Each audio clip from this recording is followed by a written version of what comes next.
Nous avons déjà vu le mois dernier comment nous devons prier en suivant Marie, en écoutant Marie, comment nous devons prier. Il y a 7 points dans notre prière, dans notre méthode de prière des franciscains de Marie, mais le premier, celui que nous avons vu le mois dernier, est fondamental. Nous devons avoir confiance en Dieu et nous devons le lui dire. Et notre prière doit toujours commencer par cet acte de foi. Seigneur, je crois en toi et j'ai confiance en toi. La confiance est d'autant plus un acte d'amour quand elle est difficile. Plus les circonstances sont défavorables, plus les perspectives sont sombres. Quand tout va bien, quand on va de succès en succès, quand on jouit d'une grande santé, quand on profite de l'argent, dire qu'on fait confiance n'est pas sans mérite, mais c'est très facile. Quand tu es malade, quand tu n'as pas de travail, quand ta famille s'écroule, quand les choses dans l'église ne vont pas bien, c'est alors qu'il y a le mérite de dire au Seigneur, mon Dieu, je ne te comprends pas, mais je m'abandonne à toi. Seigneur, j'ai confiance en toi. Mais ce n'est pas la seule chose que nous devons dire au Seigneur, ce n'est pas la seule chose que la Vierge nous a enseignée. Après avoir dit à Jésus, j'ai confiance en toi, nous lui disons, je t'aime. Le Seigneur a gloire à notre cœur et nous devons le lui dire. Personnellement, je le lui dis plusieurs fois dans la journée. Personnellement, j'ai honte. J'ai honte de dire au Seigneur, je t'aime. J'ai honte parce que je suis conscient du peu d'amour que je lui porte et que je devrais l'aimer beaucoup plus. Mais le peu que je l'aime, et il mérite, je le répète beaucoup plus, le peu que je l'aime, je le lui donne. Seigneur, je suis un pauvre homme qui vient te faire une misérable aumône. Tu mérites mieux. Je voudrais avoir plus pour te donner plus. Je voudrais que mon cœur soit plein d'amour, amoureux de toi pour te donner plus, parce que tu le mérites. Mais être si pauvre ne m'empêche pas de te donner le peu que j'ai. Seigneur, je t'aime. Je t'aime. J'ai honte de te dire que je t'aime. Mais le peu qu'il y a, que tu connais, Seigneur, je te le donne. Seigneur, je t'aime. Je fais mienne cette prière de Saint Pierre, interrogé par Jésus après la résurrection, quand pour la 3e fois, Saint Pierre répond au Seigneur en disant, Seigneur, tu sais que je t'aime. Seigneur, je t'aime. Mon cœur est à toi. Dire à Jésus que nous l'aimons comme Marie signifie lui dire qu'il est le premier, non pas qu'il est seul, l'unique, mais qu'il est le premier. Le Seigneur ne veut pas régner seul dans notre cœur, il aime être accompagné.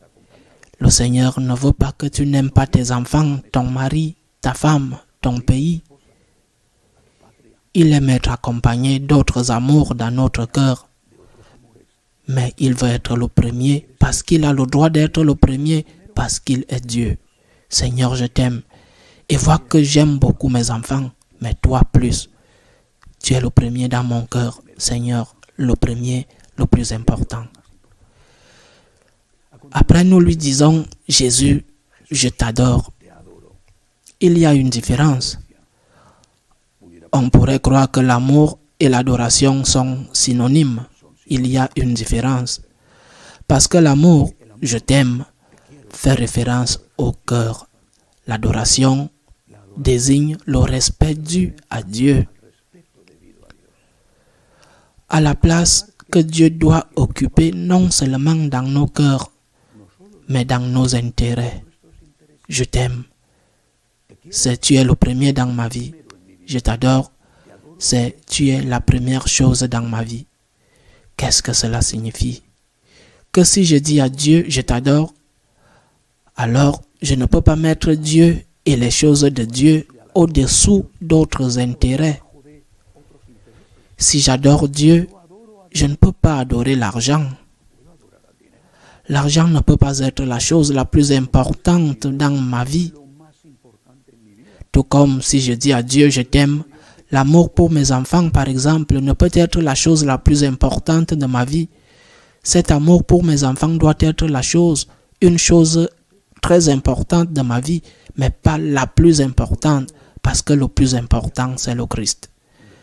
Mais si je dis je t'adore, cela signifie que la chose la plus importante est le Seigneur, et donc que je ne peux pas adorer l'argent comme si c'était la première chose dans ma vie, gagner de l'argent ou dépenser de l'argent ou avoir de l'argent. Beaucoup de gens consacrent leur vie, même en sacrifiant leur famille, sous prétexte qu'ils le font pour leur famille, ils consacrent leur vie pour avoir plus. Je ne fais pas référence à la nécessité de travailler, et même souvent de beaucoup travailler, beaucoup parce qu'il n'y a pas d'autre choix. Mais il y a des personnes qui ne vivent que pour avoir et dépenser, ou avoir et accumuler. Mais il n'y a pas que le culte de l'argent, il y a le culte du plaisir, du sexe, parce qu'il est mis à la première place dans la vie. Le culte à la patrie, qui est mis au premier plan, ce que Saint Jean-Paul II appelait les nationalismes exacerbés, exagérés, aux partis politiques. Je connais pas mal de catholiques, même des catholiques pratiquants, et malheureusement, je pense qu'il y a aussi des franciscains de Marie, pour qui la première chose qui compte, c'est le parti politique. Et quand les élections arrivent, peu importe s'il y a un candidat de ce parti qu'ils aiment, qu'il soit pro-avortement, pro-euthanasie, en faveur de l'idéologie du genre, même un ennemi déclaré de l'Église, etc., peu importe, ils voteront pour lui. Ils vont voter pour lui parce que la première chose est le parti politique.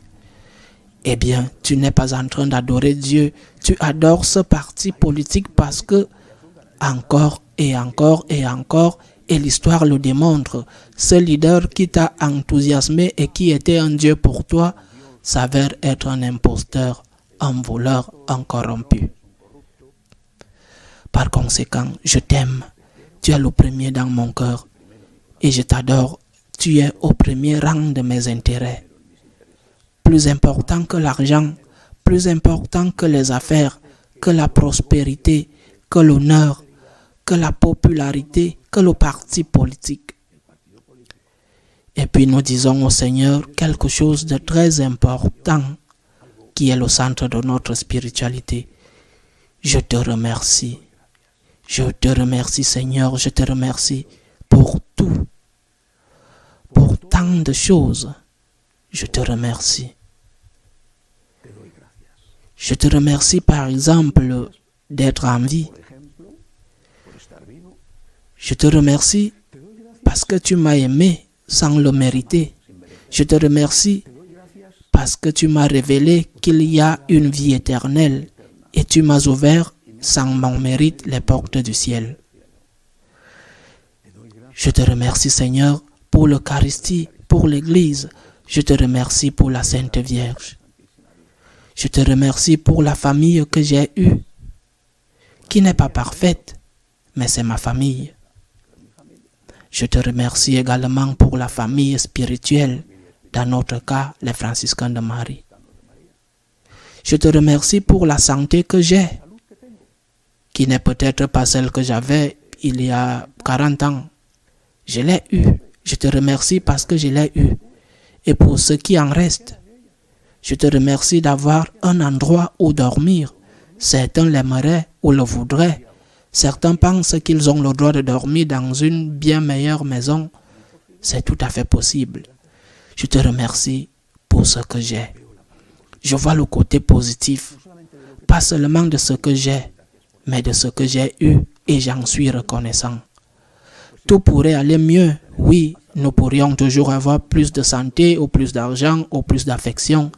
Eh bien, et nous devons nous battre pour avoir une meilleure santé ou pour avoir une meilleure situation économique si nous faisons les choses selon la morale. Mais je te remercie Seigneur pour ton amour infini parce que tu pardonnes mes péchés et parce que tu m'as enseigné qu'il existe une vie éternelle et que j'espère l'atteindre grâce à ta miséricorde. Je te remercie pour la Vierge, je te remercie Seigneur pour ma famille et pour les choses matérielles, même si elles ne sont pas parfaites. Je te remercie pour ce que j'avais et je te remercie pour ce que j'ai encore. Jésus, j'ai confiance en toi, je t'aime, je t'adore, je te remercie. Le mois prochain, si Dieu le veut, nous continuerons à méditer sur notre façon de prier. Cette méthode de prière, cette méthode que la Sainte Vierge a placée dans nos cœurs.